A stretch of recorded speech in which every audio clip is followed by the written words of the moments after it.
Hello दोस्तों, good morning. तो हम लेकर हाजिर हैं अपनी अगली वीडियो, जिसमें हम लोग कवर करेंगे फिजिक्स से जुड़े हुए उन प्रश्नों को जो कि RRB group D, RRB electro technician, RRB ALP जैसे एग्ज़ामों में पूछे गए हैं।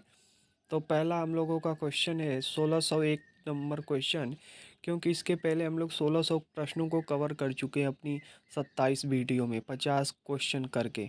जबकि अब हम लोग आ चुके हैं अपनी 1601 नंबर क्वेश्चन पे, और इस वीडियो में हम लोग इसके आगे के प्रश्नों को देखेंगे। तो पहला हमारा क्वेश्चन है, चलिए समय ना बर्बाद करते हैं, देखते हैं। हाँ, आपसे रिक्वेस्ट है कि लाइक सब्सक्राइब करना ना भूलें प्लीज़। चलिए देखते हैं। पहला क्वेश्चन है कि 1601 प्रतिरोधकता की एसआई इकाई है, तो इसकी इकाई इकाई क्या होगी? तो ओम मीटर होती है। प्रतिरोधकता की जो इकाई होती है वो ओम मीटर होती है, यह आपको याद रखना है। ऐसा क्यों?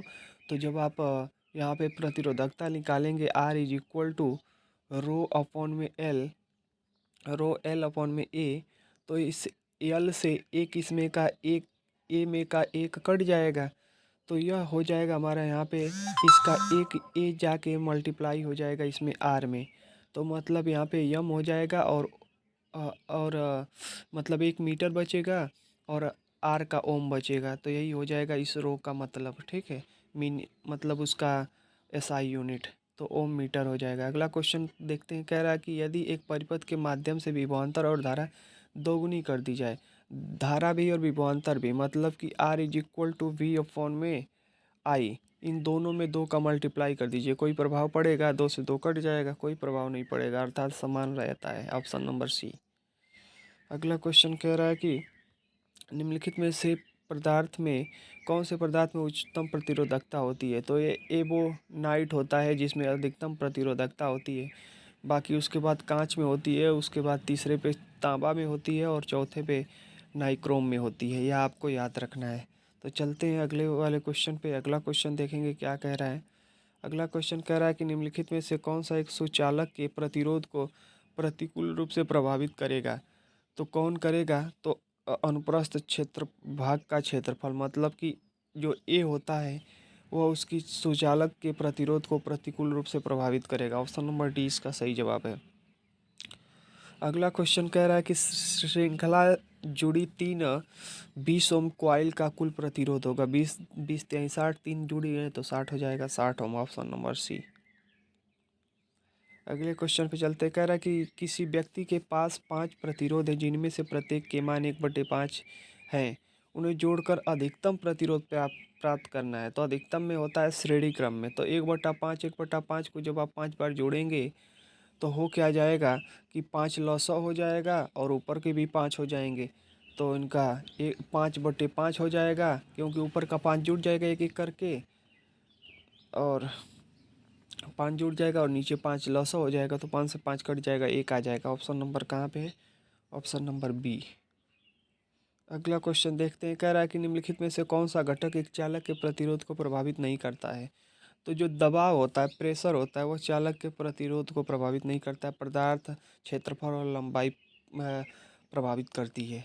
तो सिर्फ 20 का सही जवाब हो जाएगा। अगला कह रहा है कि यदि 10 ओम, 8 ओम, 7 ओम के प्रतिरोध को श्रेणी क्रम में जुड़े हुए हैं तो परिपथ में प्रभावी प्रतिरोध कितना होगा? इन सबको जोड़ेंगे तो आ जाएगा 25 ओम।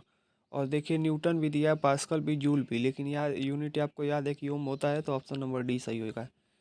अगले क्वेश्चन को देखते हैं। कह रहा है कि प्रतिरोधकता के व्युत्क्रम को कहते हैं, क्या कहते हैं? तो चालकता कहते हैं। प्रतिरोधकता के व्युत्क्रम को हम क्या कहते हैं? तो चालकता कहते हैं। ऑप्शन नंबर बी हो जाएगा इसका सही जवाब। मतलब चालकता सिग्मा इज इक्वल टू 1/रो होता है। तो मतलब आपसे चालकता की परिभाषा भी पूछ दे तो आप बता दें कि विशिष्ट प्रतिरोध के व्युत्क्रम को हम चालकता कहते हैं। ऑप्शन ऑप्शन नंबर बी सही है। अगला क्वेश्चन देखेंगे कि 11 ओम प्रतिरोध वाली तार को इस पर त्रिज्या दोगुना कर दिया जाए तो तार के नए प्रतिरोध की गणना करिए। मतलब कि त्रिज्या को दोगुना कर रहा है। जब त्रिज्या दोगुना कर रहा है तो प्रतिरोध हमारे हिसाब से घट जाना चाहिए। ऑप्शन, लेकिन इसमें पूछ रहा है पता करना ना, क्योंकि 11 ओम दिया हुआ है। तो 11 ओम दिया हुआ है तो हम लोग फॉर्मूले पे निकाल लेंगे R is equal to rho L upon में ए वाले पे। तो इसको कह रहा है कि त्रिज्या को क्या कर दिया जाए, दोगुना कर दिया जाए। मतलब कि ए की जगह पे पाई आर स्क्वायर होता है, अब इसको क्या कर दिया जाए, दोगुना कर दिया जाए। तो इसका हो जाएगा 2 मतलब 4 pi are square, 4 pi are square हो जाएगा। अब उससे 11 ओम दिया हुआ है, उसमें क्या करेंगे, मल्टीप्लाई कर देंगे, मतलब कि 11 दूना के 22 हो जाएगा। और उसके बाद यल हमारा कितना दिया हुआ है, यल तो दिया नहीं है। एक बार देखते हैं इसका, ऑप्शन नंबर 20 का सही होगा, बट एक बार हम लोग क्लियर कर लेते हैं। दिया है R is equal to rho L upon में ए, मतलब पाई आर स्क्वायर। अब इज इक्वल टू 11, हाँ 11 ओम के बराबर कर दिया है। फिर इसको 2 कर दे रहा है, ठीक है 4 हो गया। उसके बाद इसमें 1/L/में पाई आर स्क्वायर और 1/4। अब उसी में क्या करना है, 1/4 का भाग दे देना है। सही सही लगाया, देखिए 11 में 1/4 का क्या कर दिया, भाग दे देना है आपको।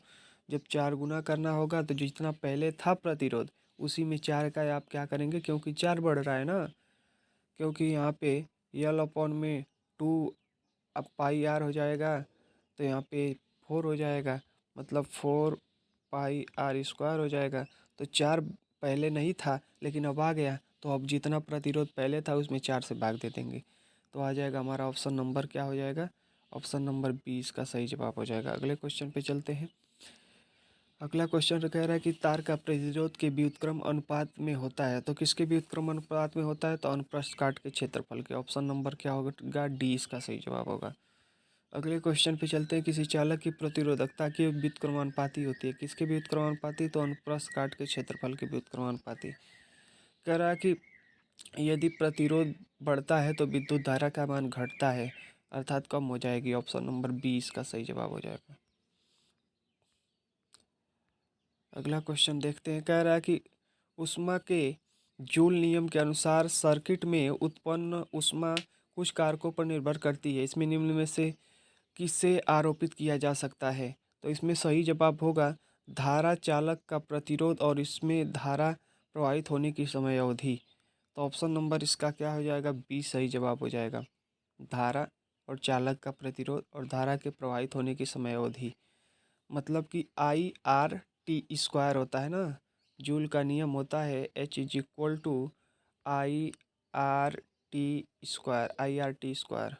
सॉरी I²RT होता है, H=I²RT, यही इसका फॉर्मूला होता है। तो वही तो कह रहा है कि धारा आ गया, चालक का प्रतिरोध आ गया और समय अंतर आ गया या समय अवधि आ गई, तो यही फॉर्मूला होता है। आगे चलेंगे। अगला कह रहा है कि 12 ओम प्रतिरोध वाले तार को दोगुना कर दिया जाता है, तो नए तार का प्रतिरोध की गणना करिए। यदि दोगुना कर दिया जाता है तो फिर वही 4 गुना हो जाएगा, मतलब 4 से भाग दे देना होगा 12 में, तो 12 में 4 से भाग देंगे तो 3 ओम आ जाएगा। Option number D. देखते में अंतर आप बता देंगे, अभी तो पहले एक क्वेश्चन आया था। अगला क्वेश्चन कह रहा है कि विद्युत प्रतिरोधकता की एसआई यूनिट है, तो ओम मीटर। अभी पहला क्वेश्चन ही था हम लोगों का, 1601 नंबर। रिपीटेड देखिए, अब एक इसमें 2018 में, वो अभी किसी एग्जाम में पूछा था, ये भी 2018 में पूछा है, रिपीटेड। कह रहा है कि 9 ओम प्रतिरोध वाले तार को दोगुना कर दिया जाए। 9 से 4 से क्या करेंगे, भाग दे देंगे, तो 4 से भाग देंगे तो 4 दूना के 8, 2 दशमलव समथिंग कुछ आएगा, तो ऑप्शन नंबर सी ही दिख रहा है, 2 दशमलव के समथिंग, तो यही हो जाएगा 2.25 ओम।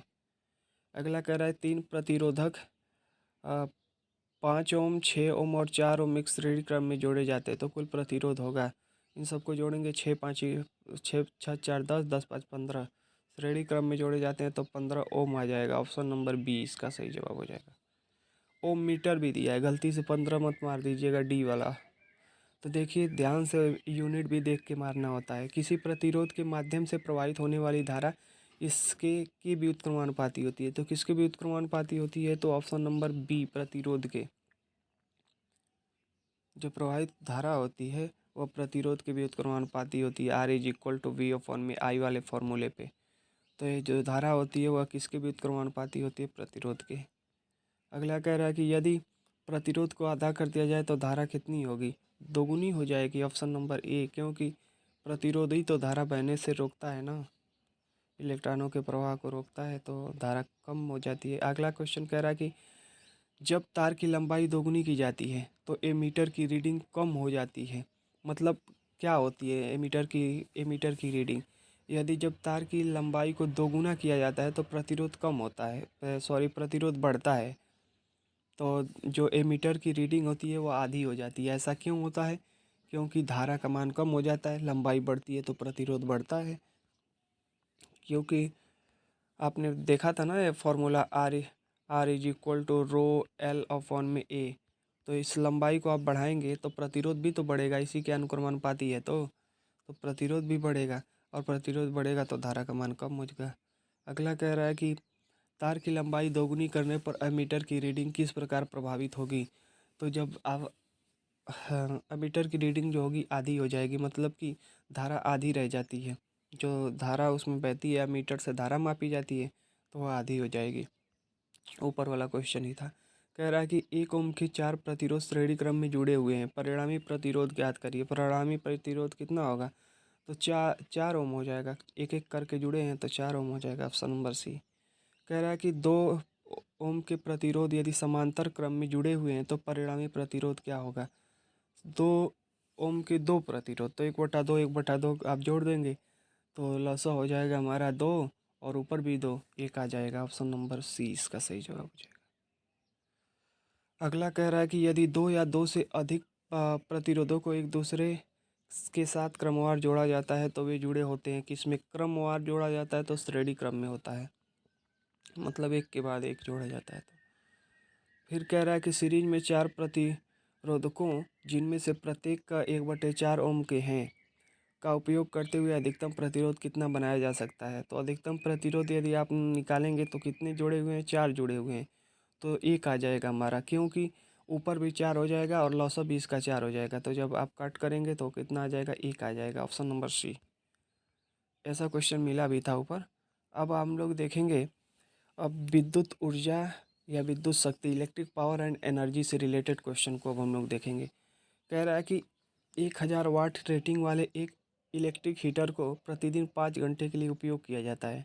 6 रुपये प्रति यूनिट लागत के आधार पर सितंबर माह के लिए उपकरण को चलाने की कुल लागत ज्ञात करिए। तो पहला चीज़ कह रहा है कि वाट दे रहा है, वाट गुणे घंटा, आप जानते हैं वाट गुणे घंटा हो गया। फिर उसके बाद क्या कह रहा है कि 6 रुपये प्रति यूनिट के आधार से, तो 6 से क्या करेंगे, उसमें भाग दे देंगे, और 1000 से भी क्या किया जाता है? भाग दिया जाता है। तो इस वाले को हम लोग वाट गुणे घंटा गुणे दिन वाले फॉर्मूले पे लगा लेंगे, तो 1000 गुणे 5 हो जाएगा। और उसके बाद 5 घंटा चल रहा है तो लगभग देखिए 1000 वाट मतलब 1 यूनिट के समथिंग हो जा रहा है। तो जो बिल आएगी एक दिन की वह कितनी आएगी? तो 5×6 = 30 आएगी, क्योंकि 5 घंटा चल रहा है। प्रति घंटा कितना चल रहा है? हीटर को प्रतिदिन 5 घंटे के लिए उपयोग किया जाता है, तो प्रति घंटा मान लेते हैं कि 1 यूनिट चल रहा है, तो 5 घंटे में 5 यूनिट चलेगा। और 5 घंटे में हाँ, 1 घंटे में 1 यूनिट, तो 5 घंटे में 5 यूनिट। और 1 यूनिट का कितना लागत है? 6 रुपये है, तो 6×5 = 30 हो जाएगा। तो 30 से मल्टीप्लाई कर देंगे और बटा 1000, देखिए यहाँ पे आया है 900 आ जाएगा, सॉल्व करेंगे तो 1000 गुणे 5 गुणे 30, 30 कैसे आया है? 5×6 = 30, 5 घंटे में छः का मल्टीप्लाई कर दिए 6 रुपये का, 30, और उसमें 1000 का भाग दे दिए, तो 1000 से 1000 कट जाएगा, 5×3 = 15, मतलब 150 यूनिट आ जाएगा, 900। Option number D. अगले क्वेश्चन पे चलते हैं कि 10 ओम के एक प्रतिरोध में 0.2 एम्पियर की धारा प्रवाहित होती रहती है, तो 1 सेकेंड में प्रतिरोध में उत्पन्न ऊष्मा कितनी होगी? I² RT वाले फार्मूले पे लगा देंगे। तो I² कितना है? 0.2 का स्क्वायर कर देंगे, 0.2 दूना के 4 हो जाएगा, 0.4 और गुणे 10 और गुणे 1, तो 10 एक कम 10 और 10 चौका 40, और एक अंक पे दशमलव लगाना है, तो मतलब 4 आ जाएगा। ऑप्शन नंबर कहाँ पे हो? सॉरी, 4.4 जूल आ जाएगा। ऑप्शन नंबर ए। ठीक है, अगले क्वेश्चन पे चलते हैं। अगला क्वेश्चन देखते हैं हम लोग। कह रहा है कि विद्युत शक्ति का सही सूत्र क्या है? तो विद्युत शक्ति का सही सूत्र जो होता है वो P=VI होता है। P=V×I होता है। Option number D. अगला कह रहा है कि भारत में आपूर्ति की जाने वाली सामान्य घरेलू विद्युत को इनमें से किसके द्वारा दर्शाया जाता है? तो इसमें से किसके द्वारा, तो वाट और हर्ट्ज के द्वारा दर्शाया जाता है, मतलब 220 वोल्ट एंड 50 हर्ट्ज, इसी से दर्शाया जाता है, याद रखिएगा। कह रहा है कि एक विद्युत परिपथ में जिसमें क्रमशः 10 ओम, 20 ओम और 30 ओम के प्रतिरोध तो वाले 3 लैंप ए बी सी समांतर क्रम में संयोजित हैं, जिनके सिरों के बीच 60 वोल्ट की बैटरी से जुड़ी हुई है। परिपथ में कुल क्षय शक्ति क्षय ज्ञात करिए। तो कुल शक्ति क्षय ज्ञात करेंगे तो किस में जुड़े हुए थे, समांतर क्रम में। तो 1/10, 1/20 और 1/30 का जो लसा हो जाएगा वो 60 हो जाएगा। तो 10 से भाग देंगे तो 6, और 20 से भाग देंगे तो 3, और इससे 2। तो 3 2 5, एक और 5 और 6, 6 5 11, 11 से भाग देना है 60 में। लेकिन पूछ क्या रहा है कि शक्ति 6 पूछ रहा है ना, तो 60/11 तो आ गया हमारा प्रतिरोध। अब हम लोगों को 60 वोल्ट की बैटरी भी जुड़ी हुई है। अब परिपथ में कुल 6 शक्ति ज्ञात करना है। तो 6 शक्ति के लिए फॉर्मूला होता है H = I²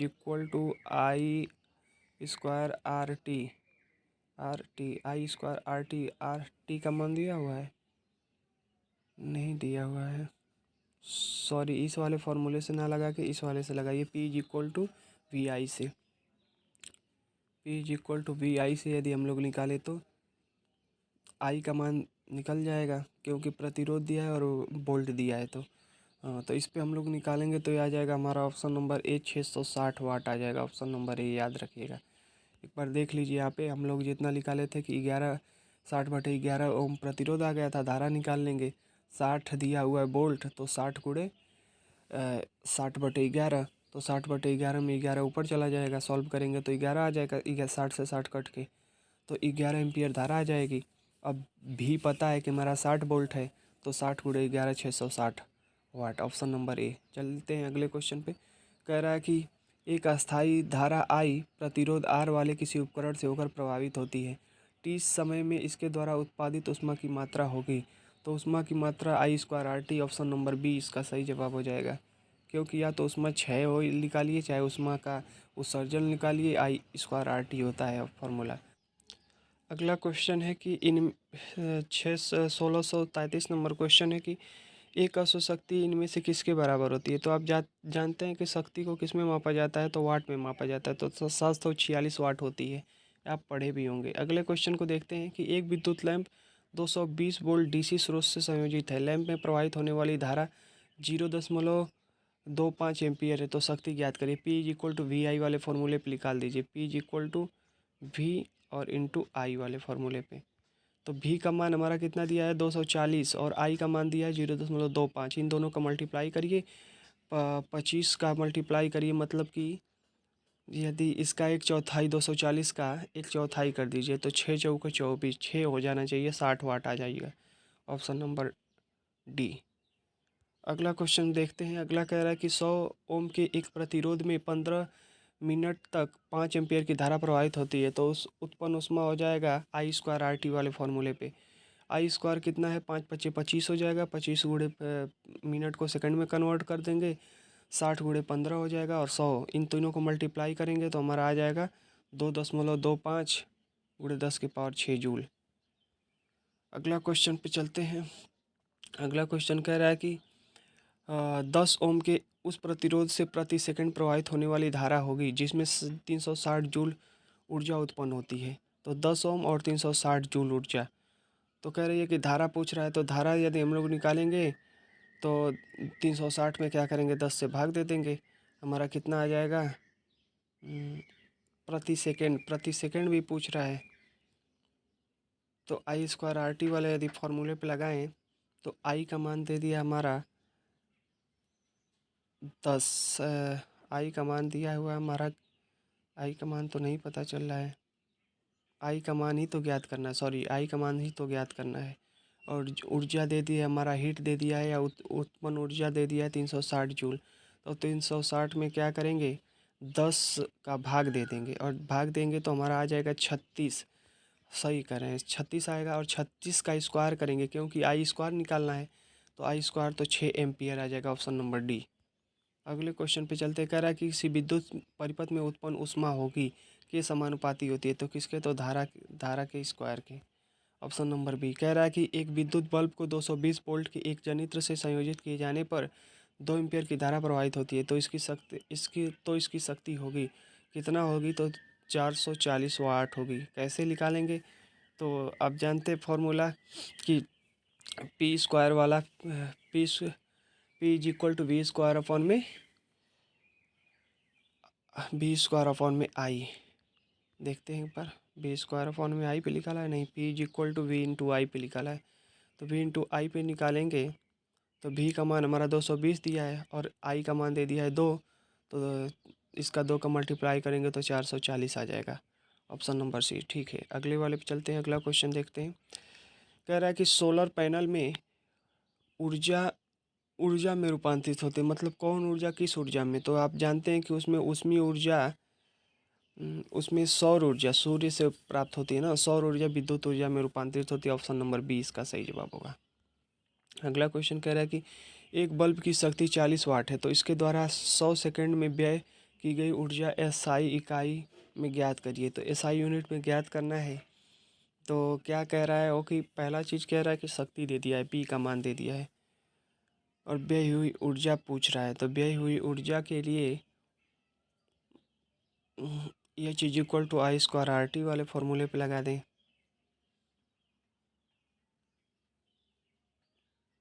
या सॉरी, इस वाले फॉर्मूले पे लगाइए, E is equal to we into I T होता है। एक ऊर्जा के लिए एक और फार्मूला होता है, E is equal to V I T वाले फार्मूले पर रखेंगे तो भी का मान हमारा क्या दिया हुआ है?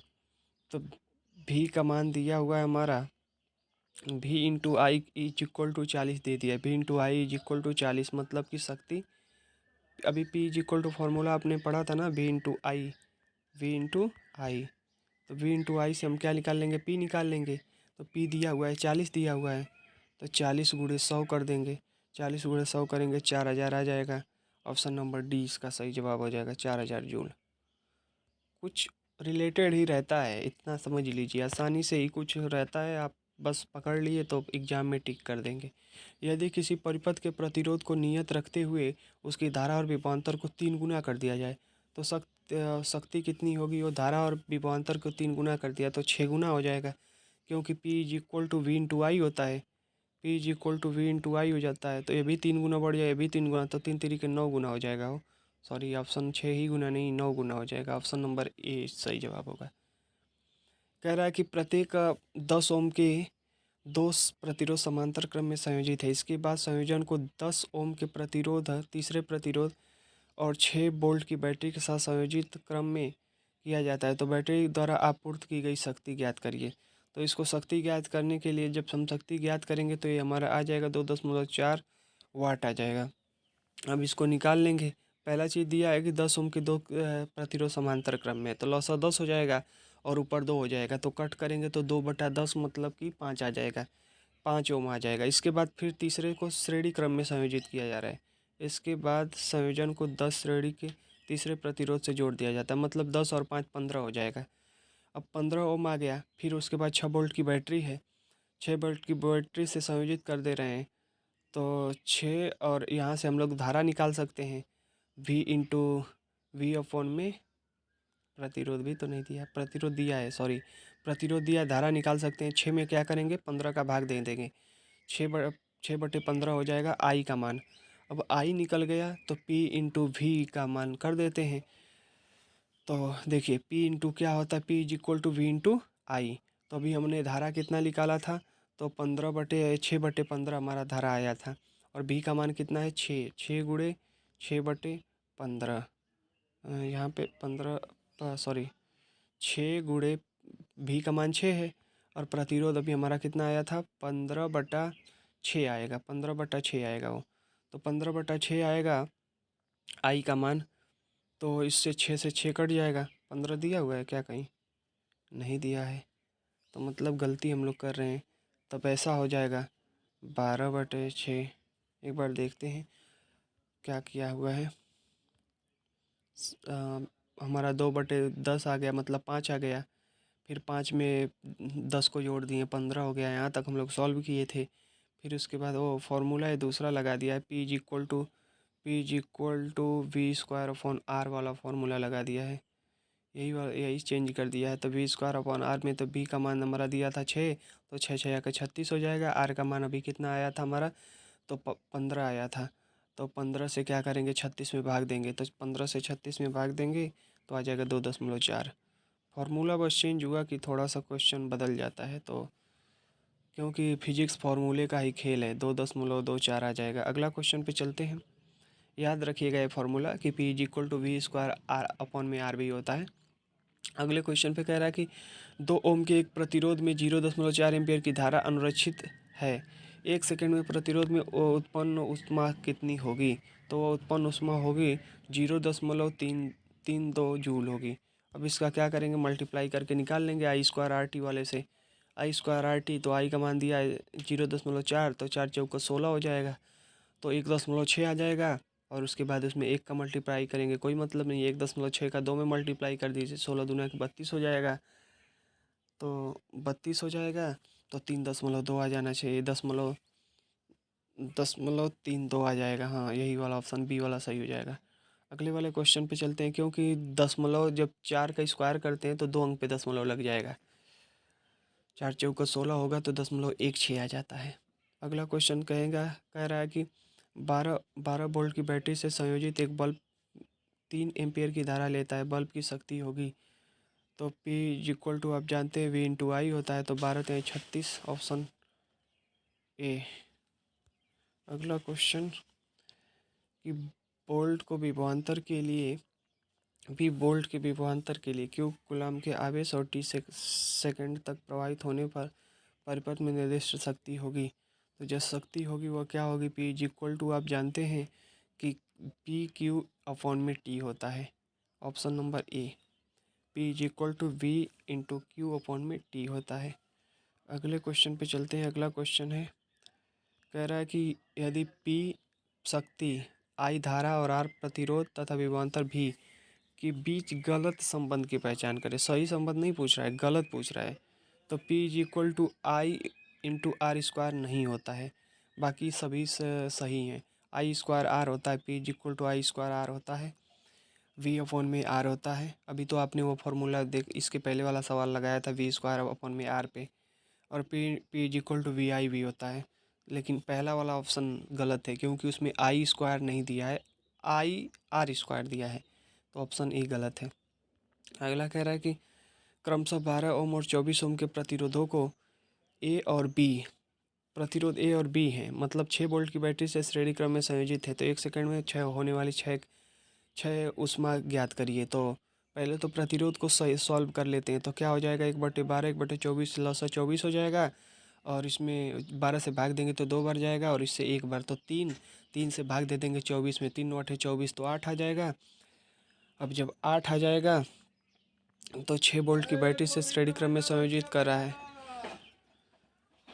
तो 8 आ जाएगा, 8 इंटू क्या हो जाएगा हमारा, 6 पूछ रहा है ना, तो I²RT, आई का मान निकाल लेंगे।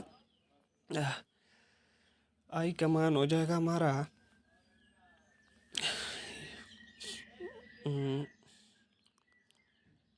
आई का मान निकालेंगे तो आ जाएगा I is equal to V/R, 6/8 हो जाएगा, 6/8 हो जाएगा। अब उसका 6/8 का क्या करेंगे, स्क्वायर कर देंगे, और उसके बाद R मतलब कि 8, और उसके बाद 1, इन सब का मल्टीप्लाई करेंगे तो 8 × 8, और उसके बाद 1 8 से 8 कट जाएगा, तो 6 6 36/8 आ जाएगा। 36/8, एक 6 6 का 36/8 कर देंगे, तो इसका आ जाएगा ऑप्शन नंबर सी, 1 जूल आ जाएगा कट पीट के पूरा। देखिए यहाँ पे लगाया भी है कि sorry, I is equal to V/R वाले फार्मूले पे, और उसके बाद I², ठीक तो था, I का मान हमारा आ गया था, लेकिन हमारा मान आया था 8/6। प्रतिरोध 36 श्रेणी क्रम में जोड़ा हुआ है। हाँ, श्रेणी क्रम में जोड़ा हुआ है, तो 36 आ जाएगा ना। 36 से 6 में 36 से भाग देंगे तो 1/6 ही आ जाएगा धारा का मान। ठीक कह रहे हैं, यही गलती हो रहा था हम लोगों से। तो 1 जूल आ जाएगा I²RT वाले फार्मूले पे रखेंगे तो। 36 से 36 कट जाएगा, 1 आ जाएगा। अगला क्वेश्चन देखते हैं कि 10 ओम और 20 ओम के प्रतिरोध। फिर वही वाला क्वेश्चन पूछ दिया है, एकदम सेम वैसा क्वेश्चन है लेकिन समांतर क्रम में पूछ दिया है। तो 1/20 से एक लसा हो जाएगा 20, और उसके बाद 2 और 3, 3 से 3 बटा क्या हो जाएगा हमारा 20/3 आ जाएगा धारा का आई का आर का मान। और उसमें क्या करेंगे, भी में भाग दे देंगे। तो 3 से भाग देंगे 6 में तो 2 आ जाएगा। फिर उसके बाद उसको काटेंगे तो 10 आ जाएगा, 10 आ जाएगा, मतलब कि 1/10 आ जाएगा धारा का मान। अब उसके बाद 1 सेकंड में प्रवाहित हो रहा है तो I²RT वाले फॉर्मूले पर रख के लगाएंगे। देख लीजिए यहाँ पे, तो ऑप्शन नंबर डी इसका सही जवाब हो जाएगा, 5.4 जूल। यहाँ पे लास्ट में देख लीजिए, जब हमारा आर का मान 20/3 आ गया, फिर उसको कट कर देंगे तो हमारा आ जाएगा आई का मान 9/10 आ जाएगा। अब उसके बाद फिर I²RT वाले फॉर्मूले पर रख के लगा लेंगे, आ जाएगा। अगला क्वेश्चन कह रहा है कि 4 ओम के एक प्रतिरोध को 12 वोल्ट की एक बैटरी से जोड़ा जाता है तो उसके द्वारा उपयुक्त शक्ति होगी। तो शक्ति ज्ञात करने के लिए फॉर्मूला होता है V=V²/R। तो 12 × 12/4 कर दीजिए, तो 4 से काटेंगे, 4 × 12, तो 12 × 36 हो जाएगा, 36 वाट, ऑप्शन नंबर ए। अगले क्वेश्चन पे चलते हैं, अगला और आज का लास्ट क्वेश्चन कह रहा है कि एक घर में क्रमशः 50 वाट, 60 वाट और 75 वाट की रेटिंग वाले ABC विद्युत बल्ब विद्युत स्रोत के साथ समांतर क्रम में संयोजित है। इस स्थिति के लिए कौन सा कथन सत्य होगा। तो कह रहा है कि इसमें कौन सा कथन सत्य होगा, तो कह रहा है कि बल्ब सी की चमक अधिकतम होगी, ऑप्शन नंबर ए क्या होगा, सी सही जवाब होगा। कह रहा है कि क्यों ऐसा सी होगा, तो क्योंकि उसका वाट ज़्यादा है, तो ज़्यादा वाट है तो इसीलिए वो क्या करेगा, अधिकतम चमकेगा, यही सही जवाब हो जाएगा, ऑप्शन नंबर सी। तो आज के लिए इतना ही। लाइक सब्सक्राइब करना ना भूलें और दोस्तों में शेयर करना ना भूलें। Thank you.